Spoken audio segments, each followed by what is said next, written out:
Bienvenue dans Regard Sur, mesdames, messieurs, bonsoir et j'espère que vous vous portez bien puisque nous sommes en forme, bien évidemment.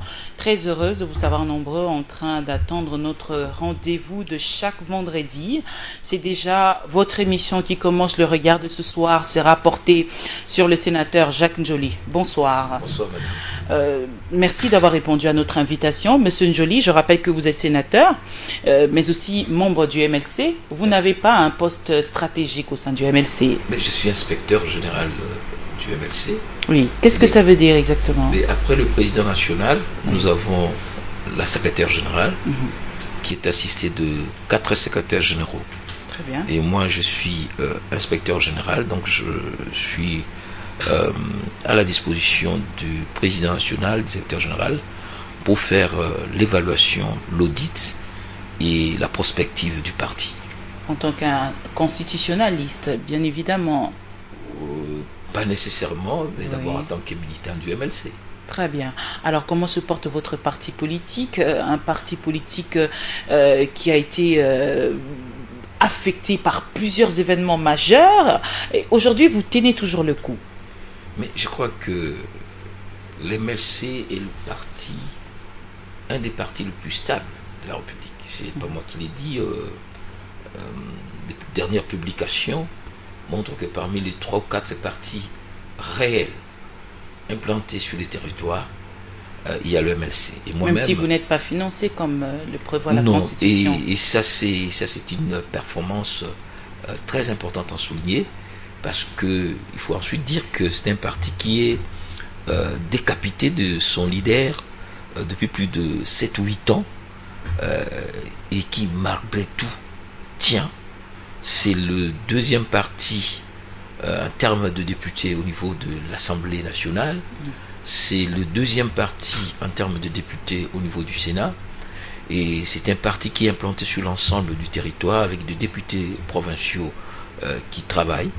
Et aujourd'hui, plus que hier, je crois que vous vous rendez que la vitalité est redevenue dans notre parti. Institutionnellement, vous pesez encore, mais politiquement, est-ce que vous êtes encore là? Mais ça m'étonne que vous puissiez le dire, parce que l'étude qui vient d'être publiée, il n'y a pas de 3 jours, il y a 3-4 jours, démontre qu'en tête des partis politiques de l'opposition,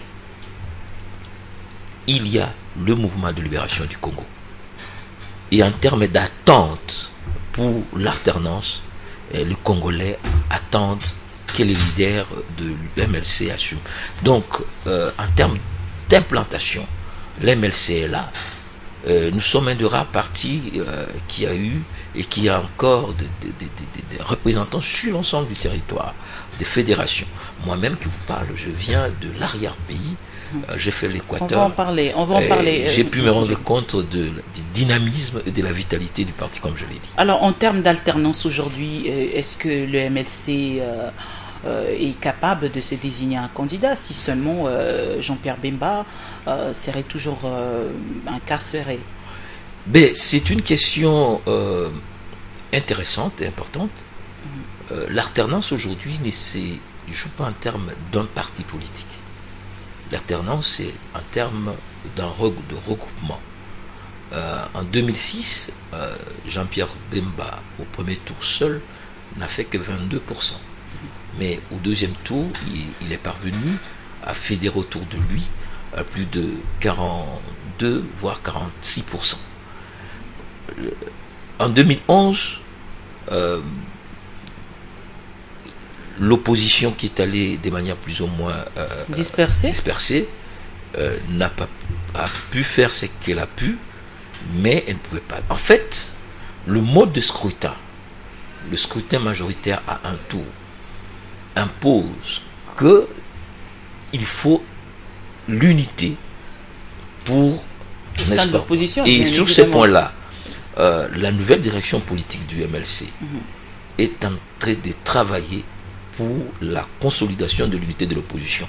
Et vous avez vu que cet effort a commencé sur les terrains les 19, 20 et 21 janvier, a continué dans les... Peu importe ce qu'il y a eu, hein. Oui, et puis... Le bilan. le bilan. Les résultats de ce que vous venez de dire.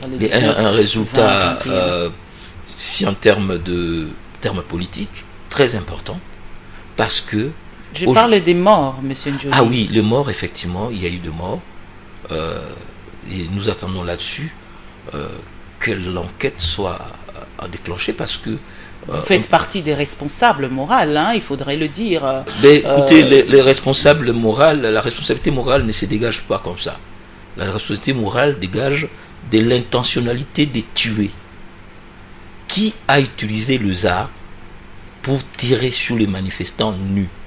Mais non, il faudrait aller à la traçabilité du problème, c'est-à-dire qui a invité ces populations à pouvoir se soulever, qui a invité ces populations à pouvoir casser et tout, était terrible. Personne et puis voilà, non, donc il y a eu des accrochages, il n'y a pas seulement eu des morts du côté de la population, mais aussi des policiers qui ont été tués aussi, monsieur Njoli. Oui, il faut regretter les morts. Il faut regretter les morts de part et d'autre. Il y a eu des morts au niveau des policiers, nous avons vu les obsèques officielles. Mais il faut aussi regretter les morts du côté des manifestants. Mais je voudrais revenir. La démocratie et notre constitution instaure la démocratie comme système de gouvernement. Donne au peuple la liberté d'expression. Donne au peuple la liberté de manifestation. Le pouvoir public a le devoir d'assurer la sécurité, d'encadrer les manifestations. On ne peut pas, en aucun cas, utiliser les forces de sécurité dotées des armes de guerre pour aller mater un mouvement de la population. C'est cela le problème. Mais donc, si on tue à balles réelles, si on tire à bout portant, ce sont des actes graves. Mais aujourd'hui, en tant que, je sais pas, vous ne voulez pas qu'on dise que vous êtes l'un des responsables, donc c'est-à-dire de ces actes, parce que vous, en tant que membre du MLC aussi, vous faites partie de ces gens-là qui ont appelé les populations à pouvoir se soulever. Monsieur Njoli, est-ce qu'aujourd'hui vous regrettez ces actes-là finalement? Est-ce que c'est considéré comme un mauvais souvenir pour que vous puissiez dire que cela ne puisse plus jamais arriver dans ce pays finalement, parce qu'on a connu déjà trop de morts et ça suffit comme ça? Madame, je vais vous lire la Constitution. Tout Congolais a le devoir de faire échec à tout individu ou groupe d'individus qui prend le pouvoir par la force ou qui l'exerce en violation des dispositions de la présente Constitution. Oui, qu'est-ce qui est arrivé? Lorsque on veut instaurer une loi électorale démocraticide, lorsque on veut violer les principes qui sont sacrés dans la Constitution, le peuple n'a d'autre voie que de s'exprimer sur la voie publique. Donc la résistance à l'oppression ou la résistance à la violation de la Constitution n'est pas une infraction. Au contraire, c'est un devoir que vous et moi avons. Oui, il y a eu ce qu'il y a eu, hein, c'est-à-dire après les manifestations et tout, le président du Sénat s'est exprimé, même le président de l'Assemblée nationale. Le prix aujourd'hui, cela vous ne regrettez pas, c'est-à-dire le prix à payer. Madame, je voudrais d'abord vous dire que la communication politique faite autour de cet élagage, c'est une manœuvre de tromperie. Donc finalement, on n'a jamais enlevé, au contraire, au niveau de la commission paritaire, la majorité a tenu et a remis les principes du dénombrement de la population totale pour arriver à établir et la détermination du nombre de sièges ou tout autre élément. Et si aujourd'hui nous avons ce que nous avons, un calendrier global et un calendrier qui respecte la Constitution, c'est le prix. Donc vous n'avez pas eu gain de... Mais justement, c'est le prix du sang, mais il n'y a pas eu gain de cause. Il y a eu gain de cause, madame. Oui. Il y a eu gain de cause parce que le calendrier est global et ceux qui ont élaboré le calendrier n'ont pas tenu compte de manière formelle de manœuvres qui ont été intégrées dans la loi. Donc ça, c'est une victoire populaire. Et je voudrais que vous puissiez comprendre que les 3 jours qui ont ensanglanté malheureusement notre pays, parce que ce n'était pas seulement Kinshasa, sont les 3 jours qui marquent une rupture dans la pensée et dans la conscience des Congolais. Donc aujourd'hui, les leaders politiques doivent savoir que rien ne peut plus se faire contre le peuple et que le peuple congolais est désormais conscient de ses droits et de sa volonté de défendre la Constitution. Alors, Jacques Njoli, on revient. Vous venez de vos vacances parlementaires à Tchouapa. Comment ça s'est passé tout d'abord? Est-ce qu'on ne vous a pas oublié finalement? Parce qu'il faudrait dire, en tant que sénateur, vous avez glissé tellement et puis vous vous sentez bien dans votre peau. Hein? C'est pas facile. Les sénateurs n'ont pas glissé par leur volonté. Au contraire. Mais donc, le glissement reste constitutionnel. Non, le glissement ne reste pas constitutionnel. Si le glissement est une manœuvre dolosive pour rester au pouvoir au-delà du temps prescrit par la Constitution, eh ben c'est une faute, c'est une violation de la Constitution. Mais non, la Constitution elle-même prévoit cela. Mais quelle disposition constitutionnelle c'est-à-dire, non, c'est-à-dire vous êtes là, vous n'êtes pas en violation de la Constitution, Jacques Njoli. Il y a un problème. Parce qu'il n'y a pas eu mise en place d'une nouvelle institution. Voilà. Donc vous êtes en train de combler ce vide juridique. Oui, comme vous le dites, c'est un principe de continuité. Oui. De service public de l'État. Un principe de glissabilité aussi. Ben, si vous êtes plus théoricienne que tous les autres juristes, ben, je vous l'accorde. Mais les institutions restent en place jusqu'à ce que les nouvelles puissent, n'est-ce pas, venir le remplacer. Mais ça ne doit pas être une manœuvre intentionnelle. Mais justement, ou encore, comme je dis, une manœuvre dolosive. Mais justement, que ce soit une manière intentionnelle ou pas, Jacques Njoli, si cela se faisait, aujourd'hui, vous serez toujours en conformité avec la Constitution. Il ne faut pas l'organiser. Et là aussi, je voudrais vous dire, puisque vous aimez le glissement, dans l'architecture institutionnelle congolaise, s'il y a une élection qui est soclée dans la Constitution, avec un délai précis, c'est l'élection présidentielle, où on dit qu'elle doit être organisée 90 jours, n'est-ce pas, avant la fin du mandat du président. C'est pour justement permettre que dans les 3 mois, vous puissiez tout faire pour éviter, n'est-ce pas, les glissements. Et en cas d'impossibilité, justement, on revient non, cet article le même article revient. Oui, hein. le même article revient que le président en exercice, et c'est dit, reste en fonction jusqu'à l'installation. Il s'agit de la mise en place physique, matérielle, mais pas de l'organisation de l'élection qui doit intervenir dans les 90 jours. Jacques Njoli, ne pensez-vous pas qu'il y a beaucoup de contradictions, hein, comme quelquefois dans la Bible, même dans cette constitution aujourd'hui, qui font à ce que aujourd'hui chacun puisse prendre les articles qui sont là pour son intérêt. Et c'est ça le droit. Comme disait un de mes maîtres, dans la maison du droit, il y a plusieurs demeures. C'est-à-dire que les textes constitutionnels, c'est un élément. C'est comme on dit, si j'ai dit la Constitution, oui.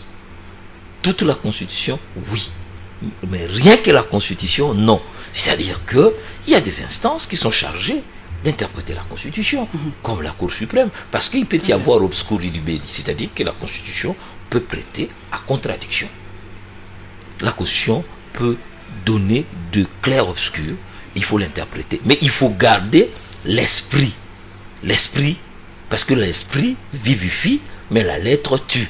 Mais très bien, mais Jacques Njoli, aujourd'hui, si on procède à ce que vous venez de dire et que la Cour suprême essayait de traduire certains articles aujourd'hui qui rentrent en contradiction avec la réalité actuelle, c'est-à-dire je parle du processus électoral, était terrible, de la détermination de la fin du mandat de Kabila. Aujourd'hui, si la Cour suprême arrive quand même à trancher, c'est-à-dire par rapport à la contradiction constitutionnelle, oui, allez-y. S'il vous plaît, vous avez trouvé la contradiction où? Il faut d'abord trouver la contradiction. On n'interprète que ce qui est obscur, mais ce qui est clair ne porte pas lieu à l'interprétation.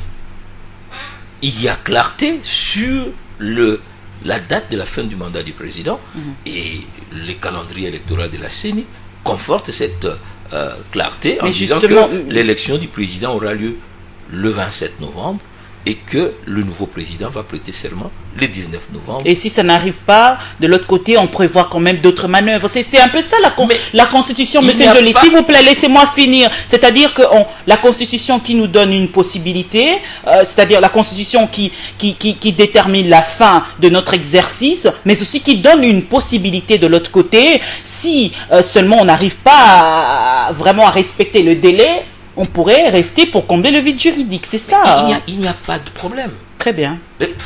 Le droit, c'est une science humaine. C'est-à-dire, si un jour, ou 2 jours, ou 3 jours après, le président ne prête pas serment le 19 novembre, le 19 décembre, il peut très nécessairement le 22 décembre. Et s'il n'y a pas élection, mais justement. Mais pourquoi il ne doit pas y avoir des élections? Vous voulez planifier la non-élection. C'est là où il y a fraude. C'est-à-dire que les droits constitutionnels, c'est un droit de gens civilisés, pas des voyous. Donc, on applique la Constitution de bonne foi. D'ailleurs, dans l'histoire du droit constitutionnel... Ce n'est pas question d'être civilisé ou pas. Non, je vais vous dire une chose. D'intention, vous avez des bonnes intentions ou pas. Je vais vous dire une chose. Oui. Il y a 100 ans, 200 ans, lorsque le droit constitutionnel est né, on ne prévoyait même pas des sanctions en droit constitutionnel. Mais aujourd'hui, comme il y a tellement de fraude, le droit constitutionnel est allé se ressourcer auprès du droit pénal pour prendre parfois des sanctions pénales contre les acteurs politiques. Parce qu'on estimait que les acteurs politiques étaient les gens civilisés qui appliquaient la Constitution de bonne foi.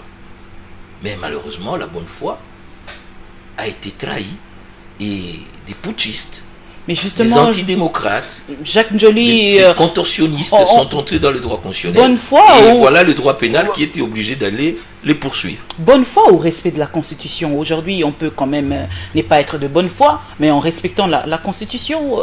Mais la bonne foi ne se préjuge pas, ça se démontre. Très bien. Vous voyez? Mais lorsque il y a manifestement volonté de tordre le cou à la Constitution, lorsqu'il y a manifestement volonté de poignarder la Constitution, mais la bonne foi n'existe plus. Lorsque la Constitution vous dit que vous devez faire 2 mandats, et ça devient un objet de débat. Mais cette même Constitution vous donne la possibilité, Jacques Joly. Il faudrait, parce que ces articles-là vont des pairs. Je ne peux pas. Ces articles-là vont des pairs, Jacques Joly. Il y a des dispositions qui sont claires. Il y a des dispositions qui sont intangibles. Il y a des dispositions qui sont impératives. Mais il y a aussi des dispositions qui sont incitatives. Donc, à ce qui concerne, par exemple, la durée et le nombre de mandats, en ce qui concerne, par exemple, les moments, les temps où il faut organiser les élections présidentielles, ce sont des dispositions impératives. Donc, vous, sénateurs, vous êtes libre de glisser comme vous voulez, mais lorsqu'on arrive en ce qui concerne l'institution président de la République, vous restez sévère. Il faut rester responsable. Allez-y. Donc, lorsque on a mis en place les élections de 2011, il y a eu des élections présidentielles combinées avec les élections législatives nationales.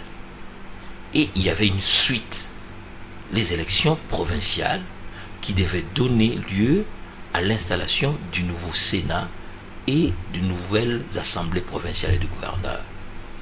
Pour des raisons que vous et moi savons, le pouvoir politique, l'Assemblée, soutenue par la société civile, a demandé que le processus s'arrête.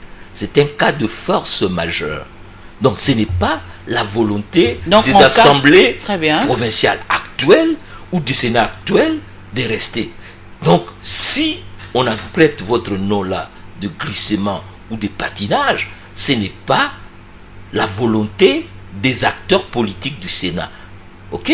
Donc, le président du Sénat lui-même était candidat président de la République et plusieurs de nos collègues sénateurs sont allés aux élections des députés et ils sont sénateurs. Donc, il n'y a jamais eu une planification, une manipulation pour que des institutions restent. Il y avait un cas majeur. Voilà, mais aujourd'hui, la planification du glissement la volonté d'aller au-delà de termes et des échéances prévues par la Constitution devient une manœuvre intentionnelle et dolosive, violatrice de la Constitution. Qui se traduit par un cas majeur, Jacques Njoli. Non, madame, les cas majeurs, on ne le prévoit pas.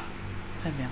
C'est comme on dit, une force majeure. C'est-à-dire c'est un fait soudain, imprévisible. C'est l'imprévisibilité, la soudaineté qui, n'est-ce pas, qu'on appelle la force majeure. Vous ne pouvez pas dire que je vais planifier la force majeure. Non. J'aurais pu donner d'autres exemples. Vous ne pouvez pas dire que, voilà, moi je ne m'attendais pas. Non. Les élections, c'est prévoir dans le 5 ans.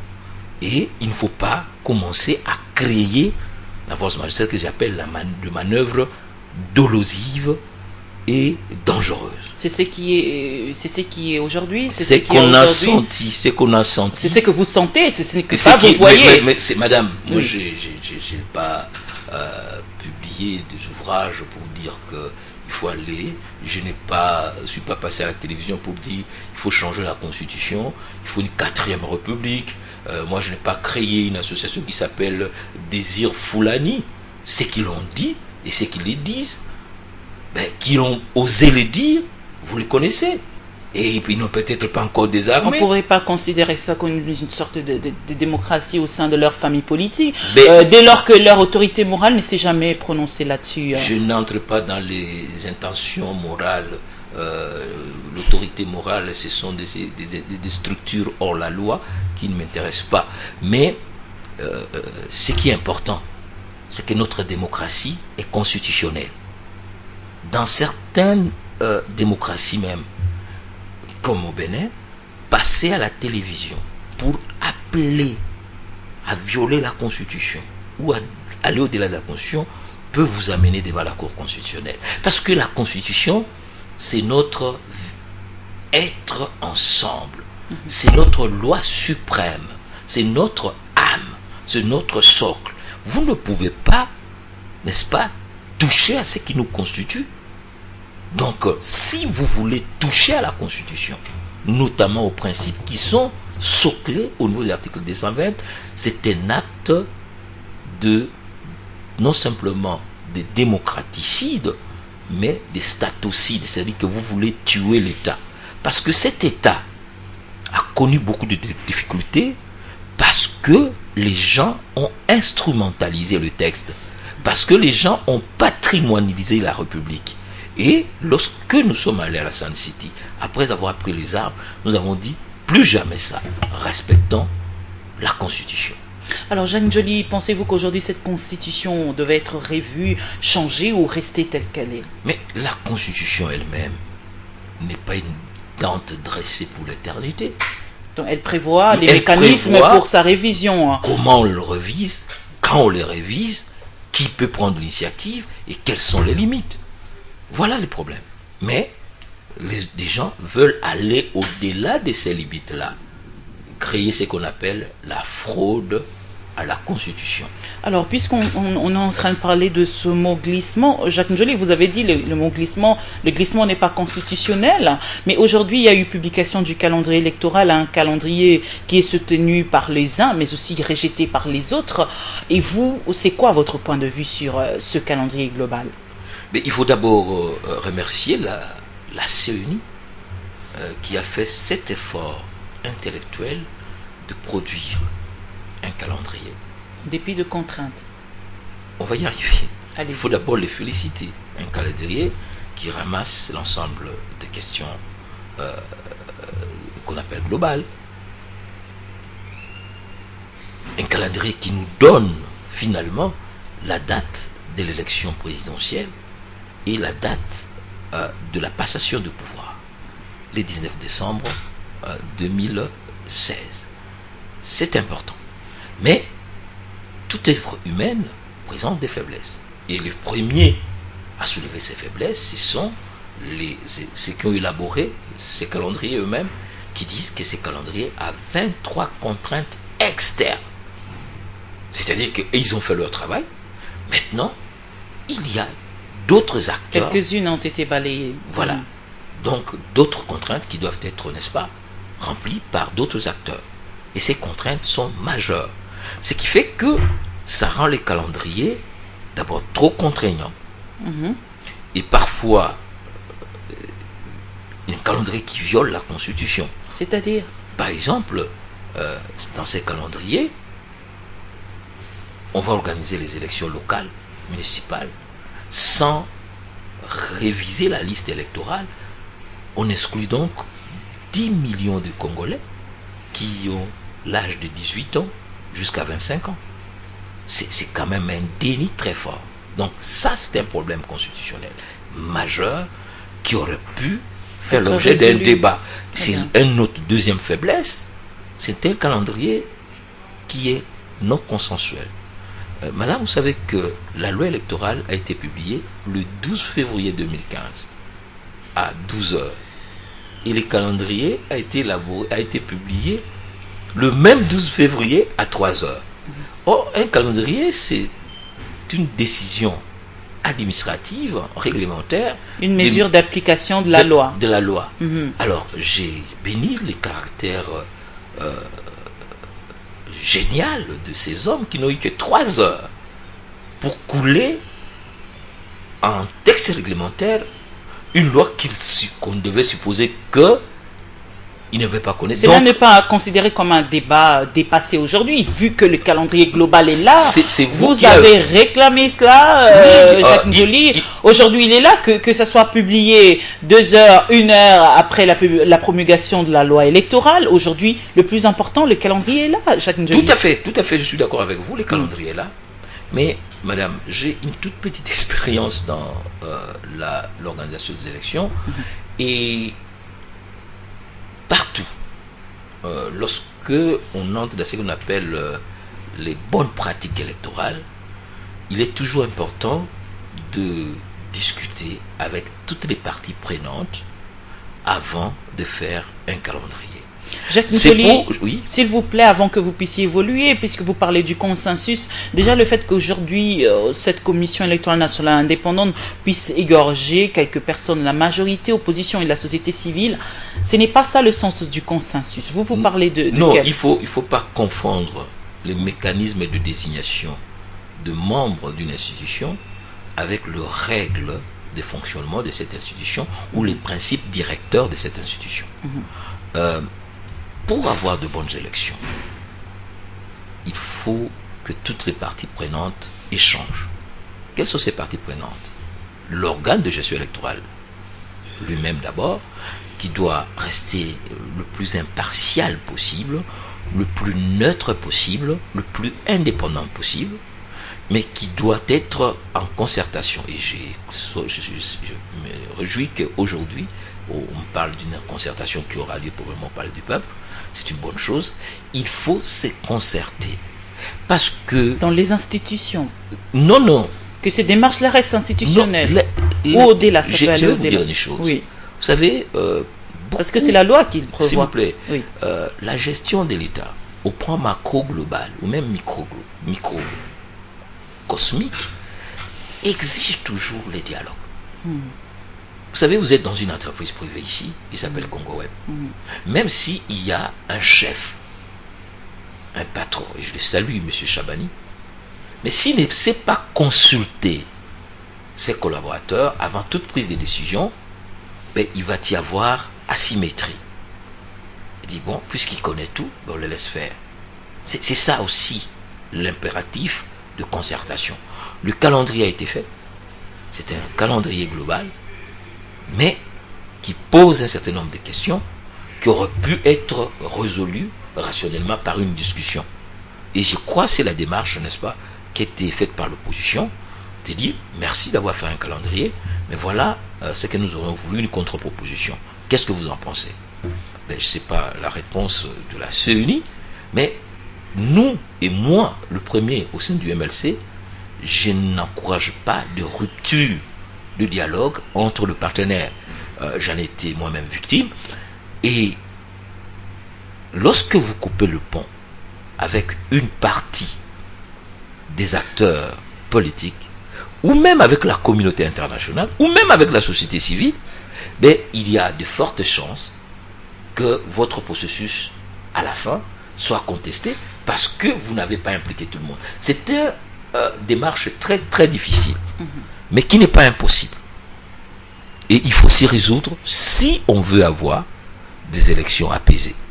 Alors justement, Jacques Njoli, si on veut avoir des élections apaisées, c'est par peur qu'on ne puisse pas avoir des élections apaisées, ou vous êtes en train de donner ces leçons c'est-à-dire pour qu'on rectifie les erreurs du passé, parce que vous étiez l'un des acteurs. Tout à fait. Et là, je suis en train de terminer un ouvrage sur les processus électoraux en Afrique. Très bien. Donc, et en partant, par peur de connaître les erreurs du passé. À partir du paradigme. Toute élection qui ne prend pas en compte les préoccupations des parties prenantes, c'est une élection qui est, n'est-ce pas, condamnée à être contestée. Contestée, mais finalement, on ne doit pas mettre tout le monde d'accord, finalement. C'est ça aussi le principe de la vie. Est-ce qu'on pourra arriver à mettre tout le monde d'accord? Il ne s'agit pas d'un calendrier unanime, mais d'un calendrier consensuel. C'est-à-dire que nous sommes tous d'accord. Une élection, c'est un jeu. Et dans un jeu, il y a deux parties et un arbitre et des spectateurs. Ok? Si les spectateurs... Pensez-vous qu'aujourd'hui la CENI est considérée comme l'arbitre? Est-ce qu'elle a toujours son indépendance finalement? Moi, Elle garde toujours son indépendance. J'espère. En dépit et je les invite. De toutes les démarches de l'opposition qui demandent à ce que... Oui. J'espère. Oui. Et je les invite à chercher à rester neutre. C'est un conseil que je leur donne, tout simplement, compte tenu de mon expérience. Un conseil, Jacques Njoli, vous pensez qu'aujourd'hui votre conseil sera reçu au regard des élections catastrophiques de 2011? Vous faites partie de ces gens-là. Est-ce qu'aujourd'hui, si vous vous regardez dans le miroir, vous pensez que vous êtes capable de donner des conseils à la nouvelle équipe? Oui, si je l'ai dit, à cause de cette expérience. Nous avons, en très peu de temps, vous savez, nous avons organisé... Là où vous êtes tombé, vous ne voulez pas que les autres tombent. Par exemple, nous avons fait des élections très difficile. J'ai prêté serment à la CENI le 28 février 2011 et le 3 mars, il y a eu la remise et reprise. Nous avons pris un mois pour élaborer un calendrier et pendant tous ces mois-là, nous étions dans cette ville en train de faire le tour de la ville. Je ne sais pas si vous vous rappelez, on est allé voir le président Tshisekedi, le président Kizenga, les amis du MLC, on a vu tout le monde. Et ils nous ont dit, voilà, nous sommes d'accord pour aller aux élections, mais nous voulons des élections couplées et dans les délais constitutionnels. C'était une demande politique forte. Et nous avons dit que ça va avoir des implications techniques très contraignante. Jacques Njoli, aujourd'hui, est-ce que vous pouvez nous confirmer ou démentir que l'une des problématiques qui a discrédité le processus électoral, c'est le mot des scrutins qui a été revu? Oui, c'est-à-dire, justement, ce que je vous parle, il faut être d'accord sur d'abord les cadres juridiques qui vous amènent aux élections. Les processus de la révision constitutionnelle de 2011, c'était une procédure cavalière. L'opposition n'avait pas participé à ces processus et c'est comme on dit, c'était une escroquerie parce que en changeant les règles du jeu, alors qu'on allait dans le jeu, et changer de deux tours. Cet article, c'était l'article 71. Oui. C'était pas verrouillé, c'était un article. Tout à fait. Oui, c'est-à-dire révisable. Voilà, il faut aller au-delà. Il n'y avait pas violation de la Constitution. Non, on peut ne pas violer formellement la Constitution. Donc, sénateur Jacques Njoli, il n'y avait pas violation de la Constitution. Il y a eu violation de la Constitution. Oui, c'était quoi? Je vais vous donner pourquoi il y a eu violation de la Constitution. Lorsque nous avons été convoqués en session extraordinaire, au mois de décembre 2010, la question de la révision constitutionnelle n'était pas à l'ordre du jour. On va en session extraordinaire sur un ordre du jour déterminé. On a donc inscrit ces points par effraction. Donc il y a déjà eu violation de la Constitution parce que les mécanismes de convocation des sessions extraordinaires sont garantis et organisés par la Constitution. Donc, il y avait une intention réelle de contourner, de contorsionner la Constitution. Et au-delà de cela, madame, je voudrais vous dire à tous ceux qui nous écoutent, la Constitution, c'est une loi mère. Et il est toujours conseillé, lorsque on veut opérer une révision constitutionnelle, et j'insiste, il faut toujours chercher à élargir le socle d'attente. Vous savez, le loi ou la science de la production de loi, nous avons très souvent, nous voyons simplement l'extérieur. Donc, mais derrière la loi, ce sont des compromis historiques. Ce sont des échanges. En tenant compte de la minorité. Très important. La démocratie, c'est la loi de la majorité. Dans le respect de la minorité et l'arbitrage du peuple. Lorsque la démarche de révision constitutionnelle vise tout simplement à se donner un avantage politique, ça casse. Il y a rupture. La démocratie. Non, au-delà de la démocratie, du lien social. Très bien. Nous sommes allés à Sun City, nous avons dit, désormais, nous devons avoir une loi qui va nous régir dans la sérénité. Mais on a rompu le consensus par cette révision, et à partir de ce moment-là, il y a eu frustration. Et de frustration à frustration, on ne pouvait que arriver à ce que vous aimez appeler le chaos. Donc la planification du chaos, ce n'est pas simplement au niveau de la CUNI, mais au niveau de toute la société qui doit en assumer. Vous traduisez le glissement par le chaos. Jacques Njoli, vous parlez du dialogue. Aujourd'hui, vous êtes prêt à aller au dialogue. Comment est-ce que ça doit se cadrer, ce dialogue-là, puisque c'est le même discours, hein, non, le dialogue avec l'UDPS. Non, le dialogue est consubstantiel à la démocratie. La démocratie, c'est un jeu de couple. Vous ne pouvez pas être en paix dans votre famille si le mari et la femme ne se parlent pas. Vous pourrez peut-être avoir des enfants parce que c'est la biologie, mais à un certain moment, ça va vous rattraper. Donc, moi, j'ai toujours dit au chef de l'État, et je l'ai dit encore, l'opposition, c'est son opposition. Autant il invite la majorité à Kingakati, autant il doit écouter l'opposition. Parce qu'il est le chef de l'État. Oui, il a toujours été disposé, Jacques Njoli. Kabila, il laisse sa main tendue, il est toujours prêt à dialoguer. Ben, si c'est ça le cas, je suis heureux que ce soit le cas. Alors il faut le faire. Mais je ne connais pas combien de fois l'opposition a franchi le seuil de Kingakati. Peut-être vous allez me dire.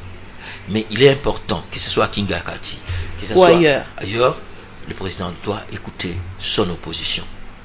Parce que ceux qui sont dans sa majorité, c'est sa famille politique, c'est sa famille biologique. Donc, cette famille ne peut que lui dire ce qui va ou ce qui ne va pas entre eux.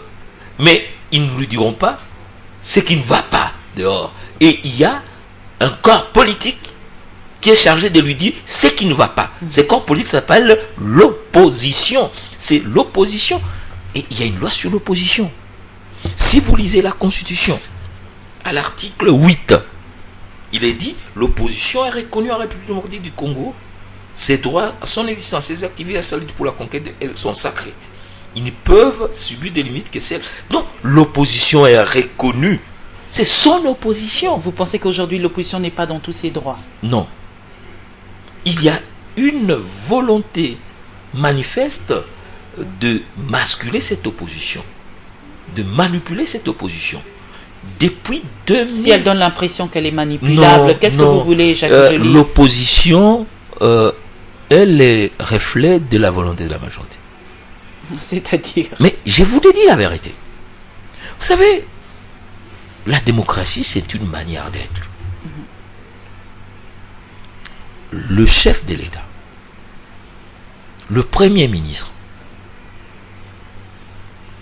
les institutions, si vous ne donnez pas la place à l'opposition, si vous ne permettez pas à l'opposition de s'organiser, est-ce que vous savez que la loi sur l'opposition est systématiquement sabordée par la majorité?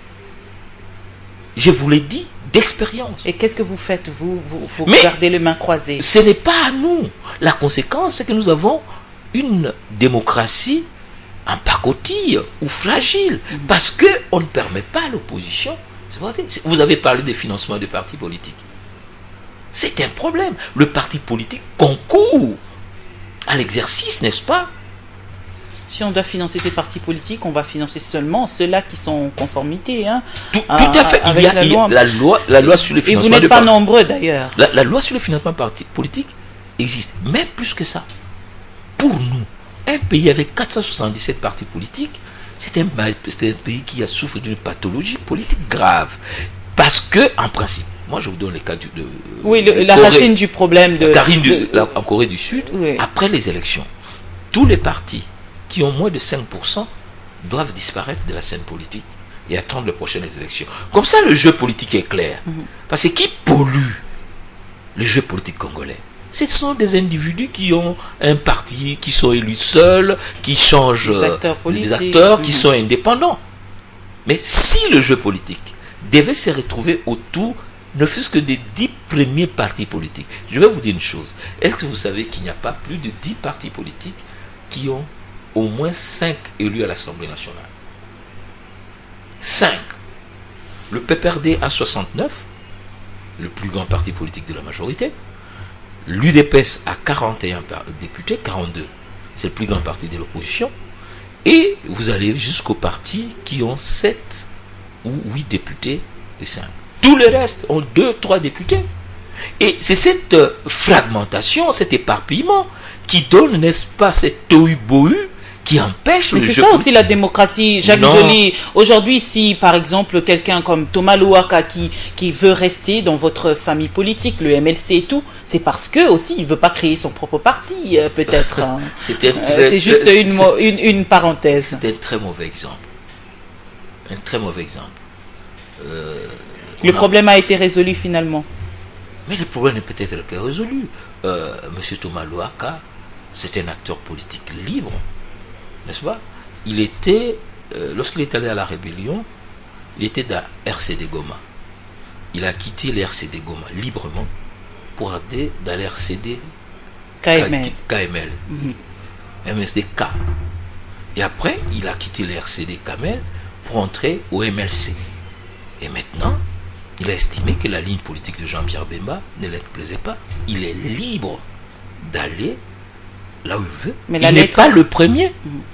Vous savez, nous avions comme premier secrétaire général ici, lorsque nous sommes arrivés, monsieur le ministre Olivier Kamitatou. Il a quitté, il est un ami, un frère, n'est-ce pas, à Jean-Pierre Bemba.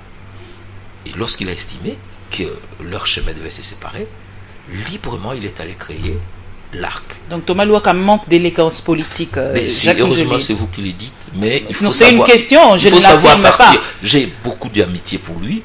Comme pour le président Olivier ou même pour le président. Il faudrait savoir laisser les feuilles se détacher des branches. Voilà, lorsque vous ne partagez plus la même vision ou la même démarche qu'un groupe, vaut mieux partir. Et lui-même me disait toujours, moi namai, mukolo na omona ke nzela nga la bino simbite na kotambola mais na oya oyebisa biso. Malheureusement, mais justement, peut-être qu'il n'a pas encore tambola, comme vous le dites, Jacques Joly. La liste des 477 partis qui ont été déposés dit que le président du MLC, c'est le président Jean-Pierre Bemba. Et par une correspondance malveillante adressée au secrétaire général chargé des partis politiques, M. Okende, il a faussé le document. Et le président Jean-Pierre Bemba a écrit directement à travers ses avocats à la CPI qui ont envoyé la lettre à la cour pénale, à la section cour pénale de la RDC. Et la copie conforme de cette lettre a été déposé déposé chez le président, le secrétaire général, le vice-premier ministre et les vice-premiers ministres. Qui est toujours secrétaire général. Hein, vous l'avez dit, du PPRD. Et il a en violation. Ça, c'est leur problème. Il a écrit formellement, n'est-ce pas, à Madame Eve Bazaïba, secrétaire générale, qu'il a pris acte et il a corrigé son erreur. Donc le problème a été résolu. C'est terminé. C'est terminé. Et hein. les amis, je crois que... Thomas Louaka ne fait plus partie du MLC désormais. Il a quitté le MLC, il s'est auto-exclu lui-même. Personne n'a fait partir. C'est lui-même qui il a accepté un poste après les concertations d'ailleurs qui ont été acceptées par le président Bemba. Tout à fait. Le président Bemba a accepté les concertations comme cadre de dialogue, mais il a donné à chacun d'entre nous une feuille de route. Et la feuille de route nous a été lue par le secrétaire général de l'époque qui a dit vous y allez pour discuter des grandes questions de la RDC, vous n'y allez pas là-bas pour vous partager le poste. Parlons de la feuille de route, pas partage de poste, dialogue, ordre du jour, calendrier électoral. Les dialogues que dont vous venez de faire allusion. Non, pour nous, le dialogue est consubstantiel à la démocratie. C'est-à-dire que nous avons fait des observations à la CENI, et j'étais très heureux d'écouter le président de l'Assemblée nationale dire que la CENI, conformément à sa loi organique, va présenter son rapport à cette session de mars, et à l'occasion, on va discuter de la faisabilité de ces calendriers en toute responsabilité. Il ne faut pas y au respect du délai. Hein, non, au-delà du délai, il y a 23 contraintes. Très bien. Et il y a des contraintes qui sont du domaine législatif. Je vous donne par exemple un cas. Le 21 février ou plus tard, la CENI devait recevoir du gouvernement le plan actualisé des décaissements. C'est très important le financement. Le budget de la CENI, qui a été pour l'ensemble du processus prévu à plus ou moins 1,5 milliard et demi de dollars, ne doit pas être financé simplement par le gouvernement congolais qui a un budget qui ne dépasse pas 4 milliards par an. Donc il faut savoir quelle est la quotité qu'on met dans la dotation, et cette mission revient au Parlement. Nous devons être d'accord. Mais il y a aussi un autre aspect, c'est le financement par la communauté internationale. Donc nous devons dire à la communauté internationale quelle est sa part. C'est ça l'objet du débat. Bon, la CNU a fixé une date pour les dépôts, n'est-ce pas, de la loi sur la répartition des sièges à partir du 21 février, du 21 mars. Aujourd'hui, nous sommes le 28 ou le 27 mars.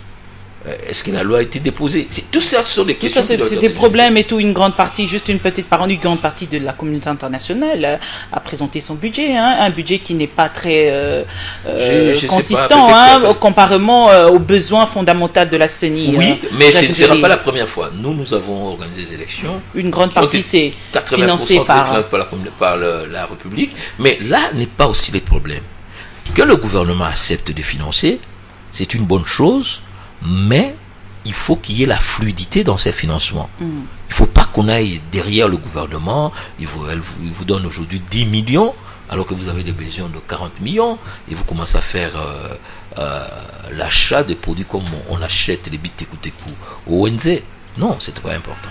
Alors, Jacques Njoli, on va parler justement de la MONUSCO. Le gouvernement congolais a souhaité à ce qu'il y ait réduction des casques bleus, c'est-à-dire 6000 casques bleus, mais les Nations Unies, le Conseil de sécurité des Nations Unies, a seulement demandé à ce qu'il y ait 2000 casques bleus, mais en renouvelant encore le mandat de la MONUSCO pour une année. Madame, je voudrais dire sur ce point-là que il faut rentrer aux fondamentaux. Si nous avons aujourd'hui retrouvé notre unité qui était perdue après la FDL et tous les suicides d'années qu'il y a eu, les conflits avec le groupe, chacun avait eu son territoire. La communauté internationale, y compris les Nations Unies, nous ont beaucoup aidés. Il faut qu'on soit reconnaissant. Que ce soit l'accord de Sun City ou l'accord de Lusaka, et les différentes missions des Nations Unies ont contribué pendant 15 ans à consolider l'autorité de l'État. Malgré leur bilan oui, ce bilan est contestable. Mais la responsabilité de la sécurité du pays appartient au gouvernement congolais. Donc si le gouvernement congolais veut retrouver la totalité, la plénitude de sa souveraineté, c'est son droit. Mais il ne faut pas que ça soit un instrument de chantage non plus. En d'autres termes, le repart de la MONUSCO déjà a commencé la requalification de sa mission. Vous voyez, aujourd'hui à l'ouest, il n'y a plus de force. Même à Kinshasa, il y a eu beaucoup d'agents de la MONUSCO qui ont été, n'est-ce pas, ont fait ces glissements vers l'est. Et aujourd'hui, la MONUSCO nous a aidés, avec la communauté internationale, à réduire le mouvement d'M23. Parce que la ville de Goma était tombée. Les FARDC n'ont pas pu protéger la ville de Goma.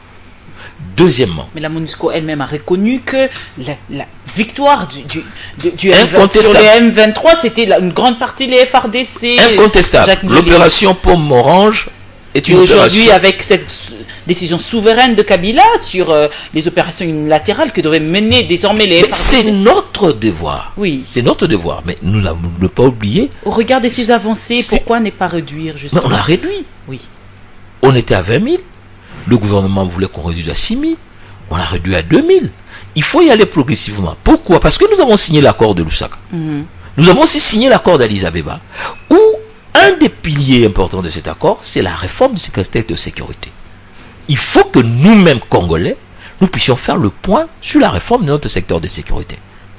Et il ne s'agit pas d'une réforme quantitative, il s'agit aussi d'une réforme qualitative. Il était question de mettre en place une force d'action rapide. Où est-ce qu'on en est? Aujourd'hui, où est-ce qu'on en est avec la loi de programmation des forces armées? Il n'y a pas de loi de programmation. Donc, nous n'allons pas commencer à créer un vide pour que demain nous puissions encore faire appel à la communauté internationale pour venir nous aider. Donc, je suis d'accord avec l'approche du départ de la MONUSCO, mais un départ planifié, programmé, et que le gouvernement nous présente un plan de réforme rationnelle qui existait déjà, puisque nous avons élaboré un certain nombre de lois, mais aussi la loi de programmation de forces armées. Déjà, la loi de programmation de la police pose un certain nombre de problèmes. Aujourd'hui, bilan Matata, 1, 2, positif, mitigé ou négatif carrément? Non, moi je n'ose pas me hasarder à vous étiez là à l'émission, on vous a vu à l'émission avec à cette théâtralisation, mais pourquoi vous êtes allé puisque vous qualifiez ça de théâtralisation, Jacques Joly? J'ai été invité par le Premier ministre. Merci beaucoup de nous avoir suivis. J'espère que vous étiez très nombreux à pouvoir nous suivre. L'émission de ce soir a reçu pour vous Jacques Joly, il est sénateur, il est inspecteur au sein du mouvement de libération du Congo, inspecteur général, parti cher à Jean-Pierre Bemba. Vous allez retrouver cette émission en rediffusion demain samedi à partir de 10h juste, mais aussi sur les sites www.dossierDafrique.com, mais aussi sur la page Facebook. Je vais vous retrouver vendredi prochain, ce sera avec le même plaisir. À très bientôt et bonsoir chez vous.